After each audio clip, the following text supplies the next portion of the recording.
We have silicon electronics, we have gallium arsenide electronics, we have silicon carbide electronics, gallium nitride electronics, 2D electronics, oxide electronics, and so on. But the key thing is that the electronics is defined by the materials platform on which it is built.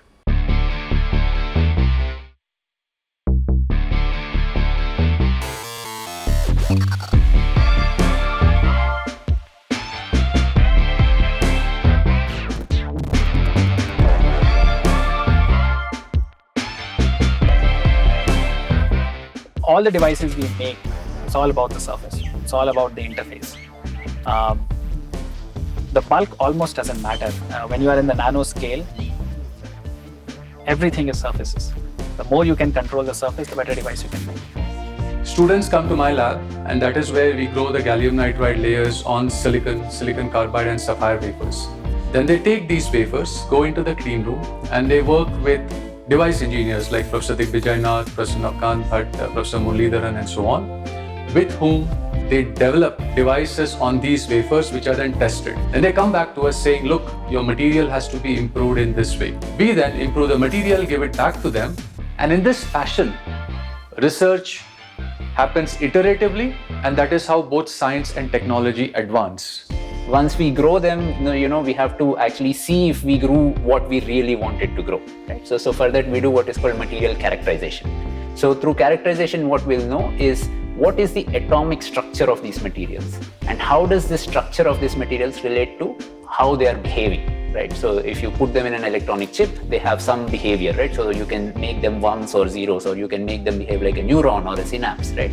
Now, what kind of structure do I need in this material to be able to make them behave as a neuron or a synapse? Okay, so we have to make this connection from an atomic scale to what is a global scale.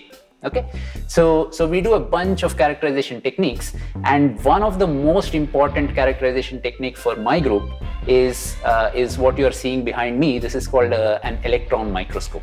Electrons are ultra small particles, right? So if you look at the wavelength of electrons, this is something like 2 picometers. If you look at the size of an atom, that is in angstrom size. There is a very high energy electron beam that you shine into your material, and then you try to understand from a very atomistic point of view, what is the structure of this material? What are the defects in this material? How are these defects affecting my electronic structure, right? So we do this correlation between structure, defect, electronic structure, and finally, the electronic property, right? So this kind of a map we build in. I work in what I would call the interface between materials and devices. So a lot of my projects are either where I take a new material and try to make a known device out of it, or take a known material and try to make an unknown device out of it. And in that intersection, the most important thing is to understand defects. So one of the largest verticals I work in is on solar cells. Solar cells have become very ubiquitous and cheap. The problem we are now trying to solve is how to make it more functional, how to make it more flexible, how to make it more conformal, how to make it prettier. So we are working with a new material called perovskite that has some very interesting properties, and we are trying to see how we can commercialize perovskite solar cells. It has a remarkable collection of very interesting electronic properties and optical properties that make it extremely interesting for solar cells. It's very efficient, but at the same time, it can be printed. So it can be printed on various types of substrates. In our lab, we print it on steel, we print it on plastic, we print it on glass. And because it is printable, it opens up a whole new application space for solar that was originally, and for all of those applications, what we need is a commercializable technology. So that is one of the things that we are focusing on. How do you actually take this extremely interesting technology, but scale it up so that it can actually be commercially deployed? So we are working on equipment that can actually make solar cells over large scales. We are trying to figure out what type of materials can we actually use inside the perovskite solar cells so that it's scalable and it's low cost even in larger areas. So there are different kinds of materials that we work on for memory applications. One of them is what is called a phase change memory. Now phase change memory, you would have seen CDs and DVDs, right? So the active layer on CDs and DVDs on which you can write zeros and ones or write bits, that is what is called a phase change memory, right? So we actually make these memories, or make these materials, we make devices out of them, we test them, We see if they are compatible to go into a silicon fab, and you can make real memory devices out of this. So that's the overarching theme of my group, right? Now there are other kinds of materials also that we are interested in. One of them is what are useful for what is called MEMS application. MEMS is micro electromechanical systems.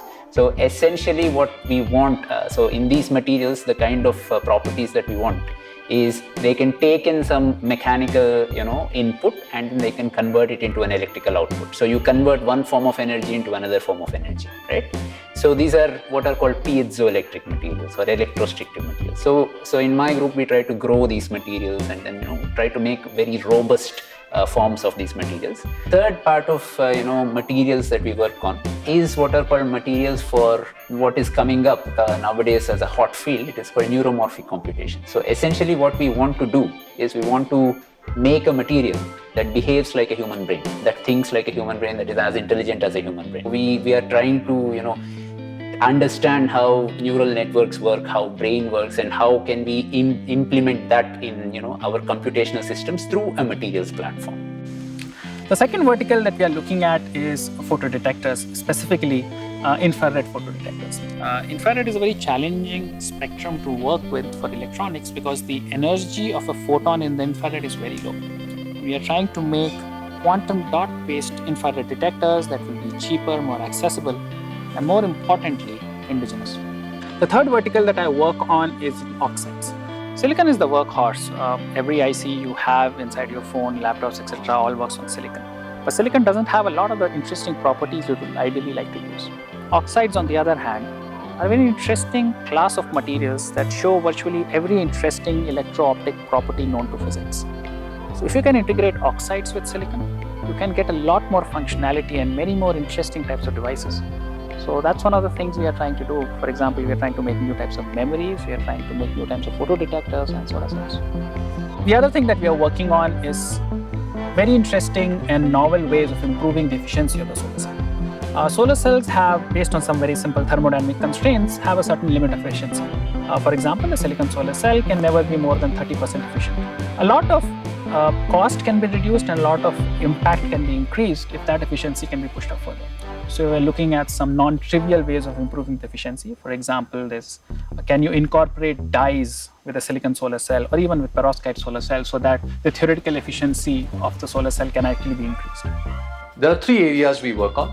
We work on gallium nitride electronics, we work on oxide electronics, and we are also working on two-dimensional materials, atomically thin materials, to enable both electronics, photonics, and the quantum world beyond what is realized today by silicon CMOS. In our group, we concentrate on developing these materials platforms for various applications, and then we give it to the device engineers who then make devices out of them. I don't know of very many groups in the world where material development and device development go hand in hand so closely. So that's where departments like CeNSE become very dynamic, because it's a very multidisciplinary department, and then so you have so many expertises put together, and it's a good place to start this kind of research.